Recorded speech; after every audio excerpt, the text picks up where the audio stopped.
আজি আমাৰ ডিসপ্লে ডিজাইনিঙৰ কাম চলি আছিল। এয়া গ্লিপছ কম্পিউটাৰৰ আমি বেকগ্ৰাউণ্ডৰ ডিজাইনৰ পৰা এইবিলাক গ্লাছ পেপাৰৰ ডিজাইন, হোম ডেকৰেটৰৰ কামবিলাক কৰি আছোঁ।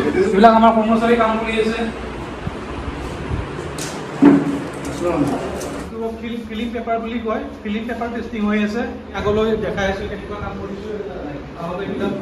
এইবিলাক background design, glass paper designing এইবিলাক দেখাই দিয়া। মাল্টিপ্লাই আপোনাৰ ফিলিং পেপাৰ লগোৱা গৈছে যাতে আমাৰ ভিতৰলৈ তাপ নাহে, সদায় মানে কি ঠাণ্ডা হৈ থাকে তাৰ কাৰণে এই পেপাৰ লগোৱা গৈছে। বাহিৰৰ ফালে হওক, বাহিৰৰ পৰা চাব।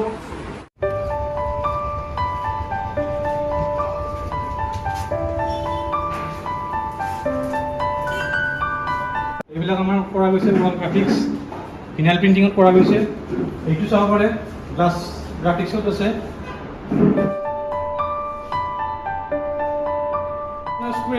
মাল্টিপ্লাই গ্লাছ ডিজাইনিং, এইটো আমাৰ ৱাল বেকগ্ৰাউণ্ড ভিনাইল প্ৰিণ্টিং।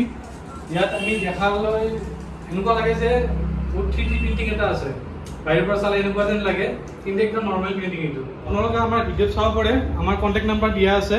আপোনালোকৰ এনেকুৱা কাম লাগিলে আমাৰ তাত আহিব আৰু এই ডিজাইনবিলাক কেনেকুৱা লাগিছে এটা কমেণ্ট কৰি জনাব।